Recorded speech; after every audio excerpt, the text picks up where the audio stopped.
Welcome to the Someone Gets Me podcast, where you'll hear stories of inspiration and hope realized. Hosted by Dianne Allen, intuitive empowerment mentor who specializes in working with people who want to be freed from being stuck in life. You will hear personal stories and professional insights, along with tips on how to conquer overthinking, procrastination, and more. Here's Dianne. Hey friends, it's Dianne at Someone Gets Me Again, and I have an amazing interview for you today. I met this gentleman out in Arizona, and actually he's in New York, but he is so cool. We sat down next to each other at this breakfast at this event, and I immediately wanted to know more about him. So I invited him on the show so you can learn about him too, because he's really cool. His name is Peter Von der Ahe. I think I got it close. Yeah, Von der Ahe. Close. Von der Ahe. And he does commercial real estate in New York City. And he has the most amazing presence that you wouldn't even expect to be a New York City or a commercial real estate person. He's kind and generous and is just inspiring to me. I walked away from my conversation with him feeling such joy, like a warmth in my heart. So he's here with us today. We're going to talk about his business some, but we're also going to talk about him, the man, because I know that he's done some things in his life to not only create success business-wise, but to create success in his family and in the rest of his world. And we're going to learn from him today how he does that, because he is highly gifted and he is sensitive and he is one of those people who has learned how to use these things for his benefit. So I'd like to welcome to the show my new friend, Peter Von der Ahe. Well, happy to be here, Dianne. That's quite an intro. I hope I can live up to it all, but thank you for all those nice words. Oh, you're welcome. And it's true. Every one of them was true. And so one of the things that immediately struck me when I started talking to you that day, and you shared with me that you did commercial real estate in New York City and you help multifamilies, right? Right. Yeah.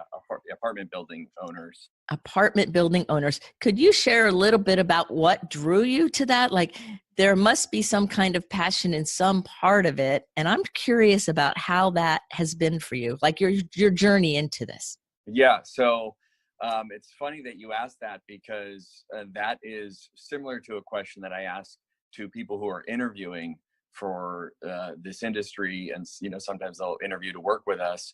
And I'll ask people the question. I'll say, well, if you happen to own a piece of real estate, what type do you think you would own? Would you own an office building? Would you own a retail, like a strip center or something? Or would you own, an apartment building? And I don't think people can explain why. It's just, those are three totally different categories and what it does. And I say to people that I don't know why for me, but I picked apartment buildings and or multifamily, and I couldn't really tell you why I was drawn to that. But I think if you got down to it, it had to do with that's housing, and it's where people, there was just something that I related to about housing, home. And kind of probably somewhere where the meaning of that, the space of that occupied in people's lives. And, as an investor, your objective would be to take that and make it better, and you would improve your investment that way, but also be improving the housing, the home for the people who lived in that property. So I think for me, somewhere that was interesting to me, because there was some creativity involved there. And then also you would get paid for the creativity, but you'd also be doing something good for the people who lived in those properties. So yeah, I don't know. That's how I just kind of related to that. And I couldn't, if you probably asked me at the point when I was making that decision why, I couldn't verbalize it the way I just did. But looking back, sometimes things come together that way in your head, I guess.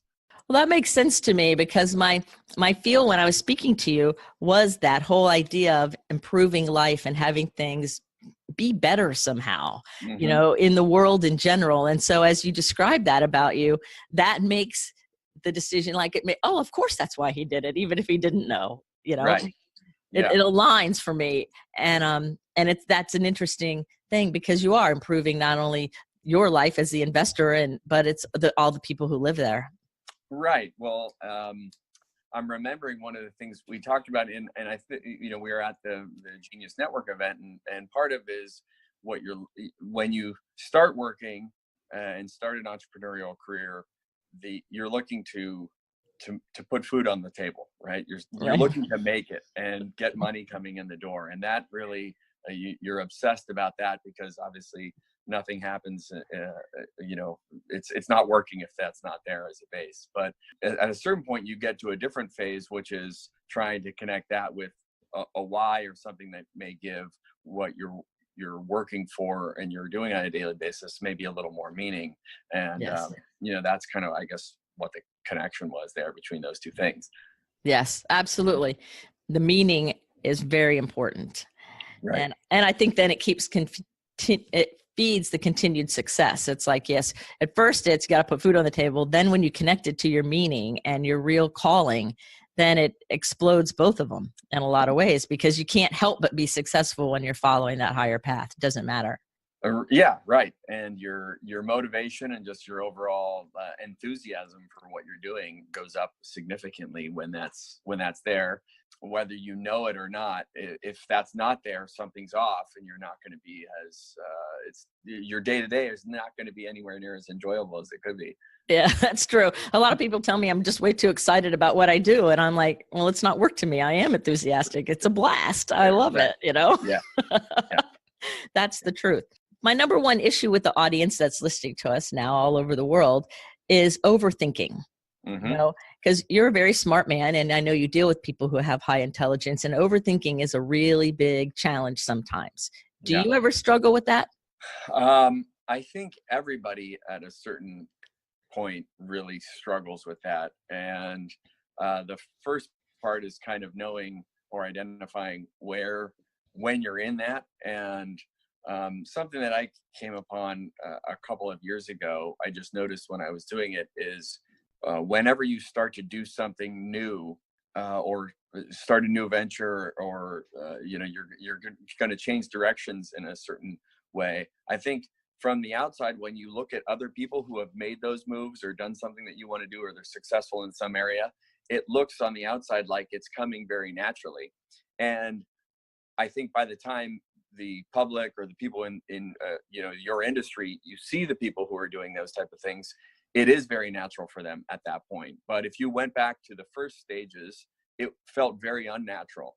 And I a couple of years ago, maybe 3 or 4 years ago, I started to get a handle on noticing when that uncomfortability was showing up with doing something new. Or like you, I forget how long your podcast has been out there, but I've started one almost 2 years ago. And in the beginning, I hated it. I hated hearing my voice on, in recording. And when I was doing, the first several of them, it felt awkward and all that kind of stuff. It's not necessarily that it was bad, but that's a feeling that you have to get accustomed to. And I said, what was really happening is I was learning how to do something new. The overthinking, it can come, you can start to do something new and it'll feel strange or uncomfortable, or you'll be growing and you'll have, little setbacks and stuff like that. And instead of interpreting that uncomfortability or those setbacks as a reason not to pursue, it's more just, I think, getting comfortable that is part of the process of growing. Is in the beginning, it feels uncomfortable. That just kind of noticing that has really helped me with overthinking things, because now I'm using it more as an indication of that's actually an area where I should be going. So the uncomfortability and the hesitation that may come in the beginnings of starting something new, or actually are kind of like an indicator to me that, oh, there's probably more behind this if I keep pursuing it. And this is just a natural part of the growth process. That's amazing. And it's like an invitation for you. Like where some people will recoil from it, and now I'm overthinking too much, I have to stop it. You see it as, this is an invitation because there's got to be more here because I'm in the process of it.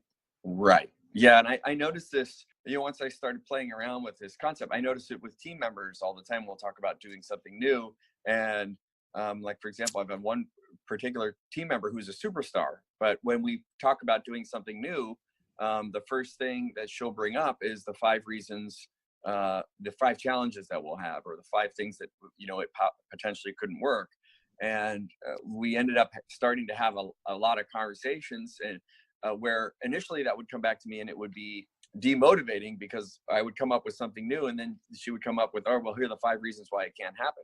We started flipping that around and saying, instead of her viewing these as these are the 5 reasons why it can't happen, she actually became very useful because now I knew she would go immediately as we put a new idea on the table, she could within 30 seconds say, well, here are the 5 things that we actually have to solve in order to make this idea successful. Great. So, yeah. Mm-hmm. So, and I think we all do this in our head, not knowing it. And it's almost like an automatic reaction of the brain where it says, well, okay, if I'm going to do that, or I'm going to say this to this person, then you got to know this and this and this. Well, maybe actually answering those this and this and this questions are your brain telling you, hey, if you do these things correctly, this thing's going to be very successful, as opposed to don't do it. It's just a concept we've been playing with and just noticing when it shows up, because it feels very unnatural in the beginning. Yes. And I think that's important. It can feel unnatural, but that doesn't mean it's wrong or not to do it. Right. And I think some people, they start feeling off a little, or that happens and they think, oh, well, it's not easy or it's not flowing. And so therefore I stop instead of looking at all the options. Right. And I think anybody who wants to hear, again, that wisdom of using the team member to help solve the problems before they show up, you can listen to what Peter just said those last few minutes, because that's a really key thing. Because it's like, it could be a downer if somebody's always saying, this is why I can't work. And when you're the visionary, like you're this visionary with this great company that does all this neat stuff. And I'm sure you have one idea after the other. And when you have people saying, no, no, no, all the time. Yeah. If you look at it as a wet blanket, it can get really downer. But when you see it as an asset. Yeah, it's that total Debbie Downer thing. Mm-hmm. And the other part that I would add to this is that as it relates to team members, is that I also have a responsibility not to brainstorm in front of them. Yes. And because then you'll overload the people that you work with in your life. So I've also gotten more in touch with my job is to communicate ideas after I vetted them myself, not to confuse my team members by just putting 3 new ideas out every single day, because you can go too far on the other end of the spectrum. It'll become counterproductive as well. So Yes, that's true. And I think that's a mistake a lot of visionaries make. They kind of talk out loud, and everybody doesn't realize that it's just talking out loud. You're not supposed to act on all of it, Yeah. Or like putting up the boundaries. Oh, this is declaring, oh, I'm doing this right now. So you don't really have to listen to anything that I say.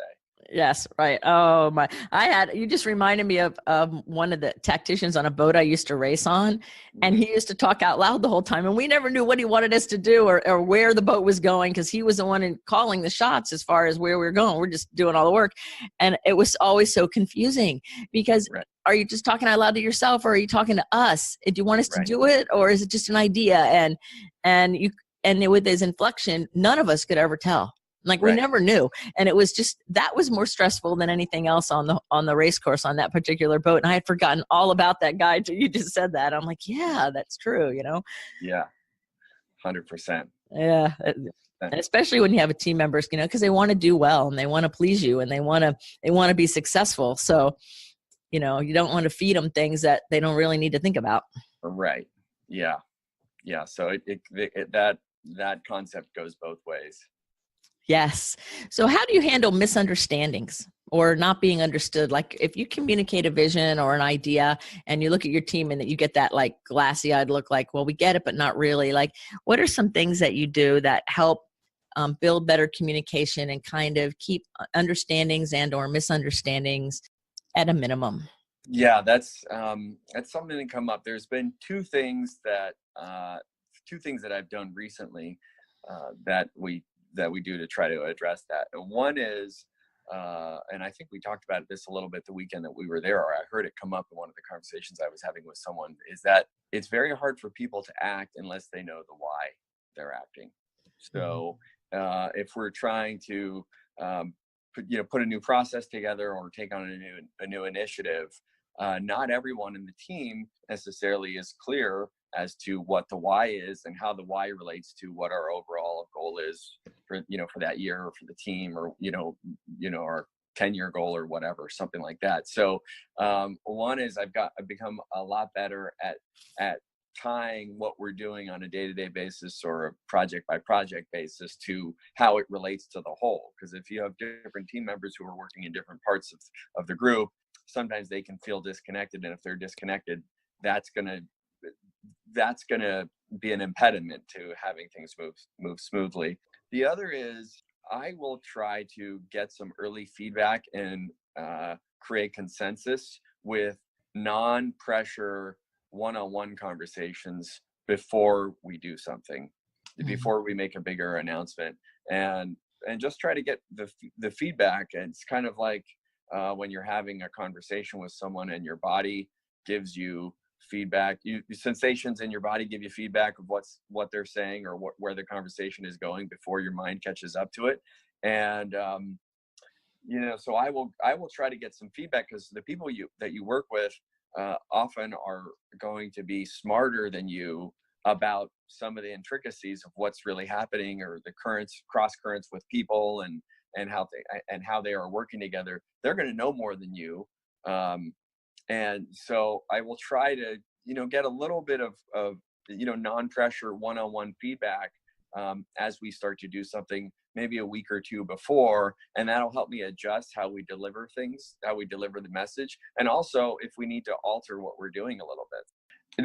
There's a lot of salesmanship in getting something across and getting people enrolled in what you're going to try to do, I find, and the salesmanship has a lot to do with how you listen to them, I feel like. Yes, I think, and like you said, you're listening with your gut and your emotions and your heart and your mind. Right. And so in those one-on-one conversations, you're using that intuitive gut part and your intellectual part and your emotional part and all of those pieces, and allowing them to kind of come together.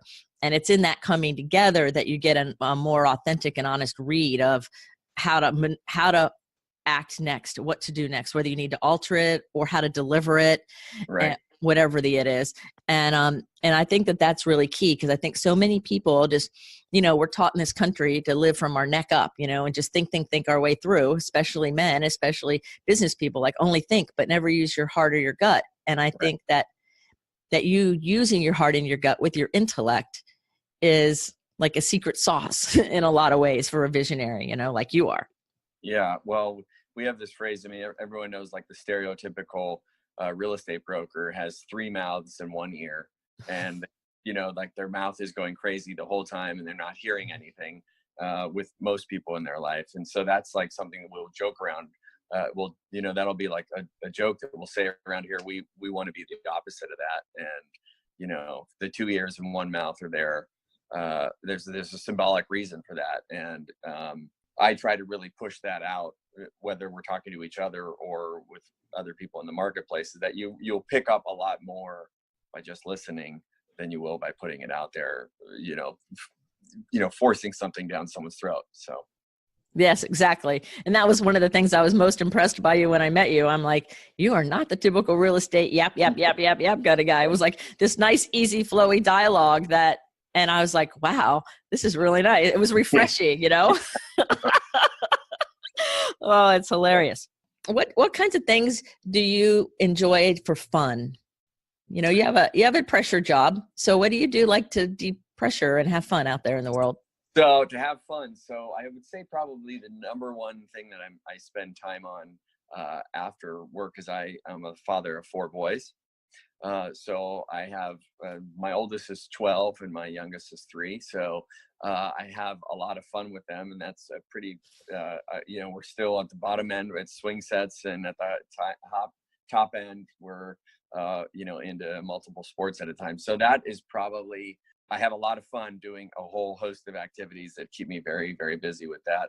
I'd say my number one hobby is I grew up playing the piano. And so that's probably my internal outlet, when I have time on my hands, which I don't have a lot of, but that would be where I go to like escape day-to-day life. Oh, that's beautiful. Playing the piano, there's something spiritual and calming and just wonderful about it. Mm-hmm. Yeah. It's fun. I played, when I was in college, I played in a Grateful Dead cover band. So there was an improvisational aspect to what we were doing there that was very fun. And I like to go there when I can. I love it. A Grateful Dead cover band. Yeah. I love it. I love it. See? So that's genius. yes, I could just see you. Yeah, you can, all your hippie friends in Florida, we can talk about that more. Right. I just did a TV show, a live TV show, and I didn't know the people who were hosting it or whatever, and they were musicians and stuff, and it was a hippie show all over. And I'm like, this is just, they live in the art area, and it was so fun. It was so enlivening. Yeah. And it was like, oh yes, the hippies are still here. We are still here everywhere. Yeah. Well, when people see me like button up my suit and tie, they're not expecting me to say that. Right. I know. You have 4 young boys and a great family. And one of the questions that I kind of intuitively wrote down before we got on this call was, if you have any like words of advice for the youth growing up, in the business world, like even the people maybe a little older than your children, than your oldest, about, maybe ways to be, or something that's really on your heart, that if they would just see and hear this message from you, that it would, make things better for all of us and for them. Yeah. Okay. So a year and a half ago, I was trying to come up with, I don't know, I just had the idea of, what could I do that would be off to the side and might be just like an interesting side project to what I'm doing. And a big part of our life is that we are meeting real estate entrepreneurs on a daily basis. And in New York City, a big portion of them are people who they ended up in New York from other countries, a lot of them fleeing negative situations. And some came with a little, some money, a lot came with very little money, and they ended up in New York City in the 70s or 80s or early 90s. And these are people that had, came from, countries or economies where you necessarily, there was a lot of mistrust. And the only thing they could trust is if you owned a piece of land or you owned your house or something. And so a lot of them ended up kind of gravitating toward the real estate business. And now you fast forward 20, 30 years later, and they own several or many, many pieces of New York City real estate, which has obviously made them wealthier beyond, I think, their wildest dreams. So, and I find these stories really interesting, and there's a lot of life lessons that go well beyond real estate, because the life experiences of someone, who may or may not have been a refugee, but anyways, who left a land of their origin and then went somewhere else and built themselves up. And so what I did about it, I started taking just a little, on your phone with apps, you can do this now. And there's one app called Day One, which I used to do this, because you can take a photo and then you can, jot down notes, and you can just speak into your phone and do it. It's a great app, by the way, for an app recommendation for anyone who wants to journal. So after I would leave one of these meetings or encounters with one of these owners, I would, had these amazing life experiences. I would just dictate into my phone a little summary of what happened, what their story was, and the obstacles that they faced, the challenges that they overcame, and all this kind of stuff. And I was just, I didn't know why I was doing it, but I was just recording it. And after about 4 or 5 months of doing this, I had probably 30 or 40 of them in there. And I started to notice some traits that were similar amongst all of them. And this is when it started to get really interesting for me. And one of them, and I wrote something about it. There were about 7 full traits, but one of them, and I think this is the one that played out the most, or that I noticed the most, which was they played the long game. So my advice that, I'm kind of translating it to my own life, and to answer your question, would be to invest your time and your thinking into pursuing things that are going to be more permanent.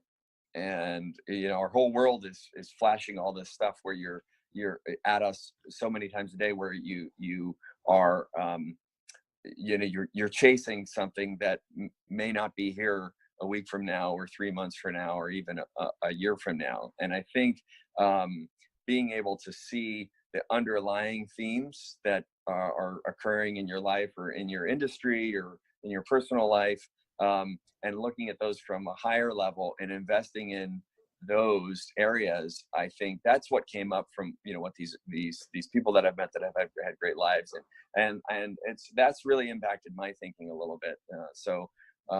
From a business level and then a personal level, just trying to think about what the principles are that may guide you through the different scenarios, because the world is moving so fast. The business world is moving so fast. Technology is moving so fast. You're going to have so many different scenarios that are going to come up. Like, for example, on my at my home for my kids, on our fridge, I just typed out for them. It says, "Be willing to go through short-term pain for long-term gain." And so, if I can get them to just think that way, that might help them. There's no way I can predict or even be there to advise them on the multiple different scenarios that they're going to be coming across on a day-to-day basis.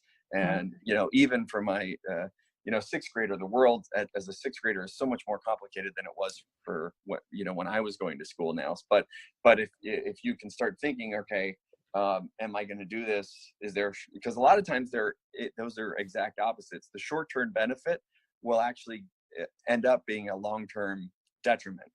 I've seen in just different scenarios. So, relating this back to these individuals and owners that I saw, that was very pervasive in all of their thinking. So in their career moves, in the choices of what they were doing to teach themselves, they were pursuing opportunities, relationships, learning. They were pursuing things that were not expedient, but that were going to be over maybe a 10 or 20-year period, be very valuable in their lives. That's been a concept that I've really, I observed it in these people who've, not only become very successful, but they've had these great life experiences. And it just came up over and over and over again. I know it's just a little bit of a prism through, you can just assess life through, is what's the long term of this. Right. And I think that using critical thinking to look at the long term and think generations down the road or years down the road is a skill set that, like, you're teaching your children, that is very valuable in the long run. And I think it's kind of getting lost a lot in the culture with everything moving so fast. And, I always teach my clients all the time to like a lobbing a tennis ball, you're looking at the arc. You're not looking at every little place. It's like, arc it over some of the problems, but understand that there's a bigger picture going on. And I think that's very wise. Mm-hmm. And I think that's where I'm not surprised at all that that's a pervasive thing that you found in all those people, because I think it's, when I look at other successful people I know, including us, we do the same thing. Yeah. So, it's a really interesting, it was, I was also surprised at how that, especially the ones who've become very successful, that came through in each one, so because a lot of times when you're making investments, you're investing in a way that actually may not be that good on a short-term basis, but that's actually where a lot of the long-term value is. And, it's almost bringing us back to the overanalyzing thing. If you're pre-programmed to think that way, it helps you get through a lot of the short-term stuff where you may have to endure a little bit of a dip to have the opportunity to encounter the rise that'll happen later on. Right. Yes, that's brilliant. Brilliant. Tell us a little bit. I know you have a podcast. You mentioned that, so you might want to share the name of that so people can tune in and listen to you. This podcast is coming up on about 1.5 years, I believe. I think it's 2 years in June. So it's right around the same age as yours. What's the name of your podcast? So my podcast is called Behind the Bricks. Behind the Bricks. Yes. And I came upon it, or two ways. One, I was, sitting here in New York City. We're in the multifamily business is probably one of the, if not, it's definitely the biggest market, but in the country, right? And one day I was on my way to work and I said, I was listening to other podcasts. I said, oh, well, I should listen to one on my industry. It'll be a good way to just prime on my way in. And when I was searching for something on my industry, nothing came up. And at that moment, I got very, very excited. And then I got a little scared because I said, all right, I've just discovered that I have to be the one to start this. And I did overthink it for a long time. I sat on the idea for about a year and a half,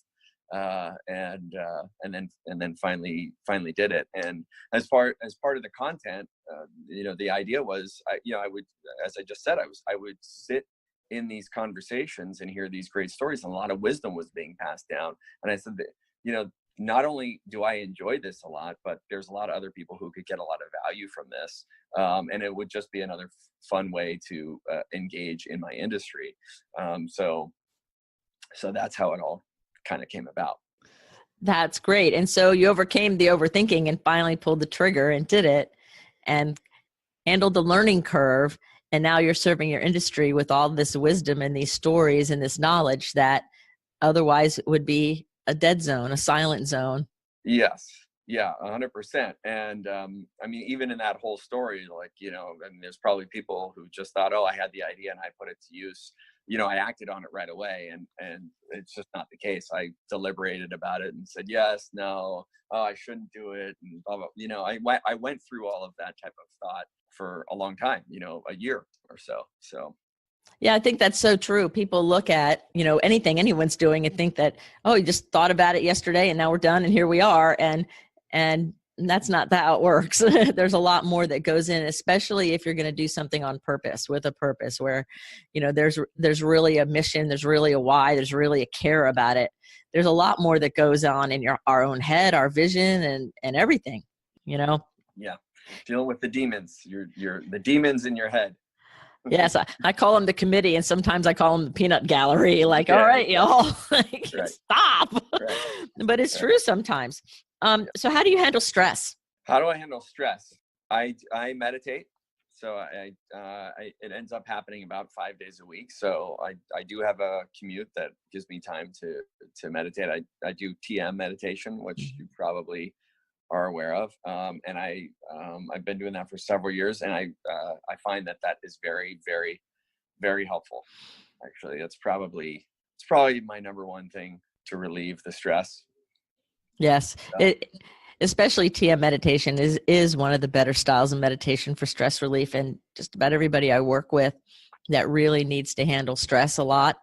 Yeah. That's their go-to. We do other things too, but that's the thing that really helps decrease it. So it doesn't surprise me that you do that, because your presence is so authentic and not scattered and not frenetic and very calm. So I knew you were doing something. Well, look, I have no idea if it outwardly expresses itself like that. So thank you for saying that. But it's really, I found it to be really interesting because, it feels very often, and it's not every time, but several times a week, it feels like you're almost rebooting a computer. And then when you turn the computer back on. So I'll have situations where, as I'm coming out of it or in the middle at some point, things that I had forgot about 2 weeks ago, a week ago, conversations I'm supposed to have, maybe a different viewpoint or, just so much stuff comes up that, is in your head somewhere that you didn't know was in your head. And it's really crazy how that happens. And like I said, it happens several times a week. So there's 100% something going on with it. And I would say the other thing is, for that I find really helpful with stress is, doing stuff with your body, exercising, that there's an immediate, if I need to do something, if I have the time and I need to do something really immediate, if I do some type of exercise, that also helps a lot. Yes. Oh, that's awesome. So I could talk to you forever because I love the way you think, and I just love speaking with you. And I also am aware of the time because I'm like going, I could just talk to Peter forever. So maybe we'll do a second interview down the road so I can have all the rest of my days. That sounds great. But is there anything that I didn't ask you today that you think you would like to share and to inspire people who are just trying to, find their way through kind of an insensitive world when they're the visionary, sensitive person? I don't know, but off the top of my head, we're doing this right before Thanksgiving, and in this type, I'm sure in this subject matter, you have people bring up gratitude all the time. I've had to have some difficult conversations with over the past week. If I just think about this, I've had to have a difficult conversation with a team member and then also a client, and I heard some advice. It was actually from Dan Sullivan, who was at that thing. He said, before you have to have one of those conversations, why don't you bring up in your mind 5 or 6 things that you appreciate about that person walking into the conversation. It'll totally reframe how you're going to handle yourself. It'll just make it much more positive. And so, appreciation, gratitude, we're right before Thanksgiving. So I would, it's like I said, I'm sure that topic gets brought up a lot on your podcast, but it is really true. And I remembered that advice before I've had these past couple of conversations the past couple of weeks, and it is really helpful because it gives you a whole different perspective on going into one of those scenarios. So look, if you're listening to this podcast, it means you probably have an iPhone, and you can start with just being grateful for that. Right. Yeah, exactly. That's exactly true. Just sometimes we can start with those things that we take for granted, because if you have an iPhone, you're doing something right. Yeah. You're ahead of several billion people on the planet right there. So. There you go. Right. Exactly. So I want to thank you for being on the show today. And there's so many other questions. I know you have a book out, and I know there's all kinds of other neat ways to follow you. So I'm going to put all those links in my show notes so that, people can reach out if they want to or whatever, and be inspired by you further and listen to your podcast, so that, because this has been a greatly inspiring conversation. Oh, that's great. Thanks. And I really admire and respect, the way you present yourself and the way you run your business and the man that you are. And I'm really happy that you were able to be on the show right before Thanksgiving. So I'm really grateful. Thank you so much. Thank you, Diane. It was a pleasure. Okay, remember, everybody, keep your face to the sun so the shadows fall behind you. And until the next episode, always remember you're a rock star. Go for it. Thanks for tuning in to Someone Gets Me. To find out more, please visit Diane's website at MissDianneAllen.com. That's MissDianneAllen.com. Be sure to take a second and subscribe to the show and share with anyone that you think may benefit. Until next time, remember the world needs your special gift. So let your light shine.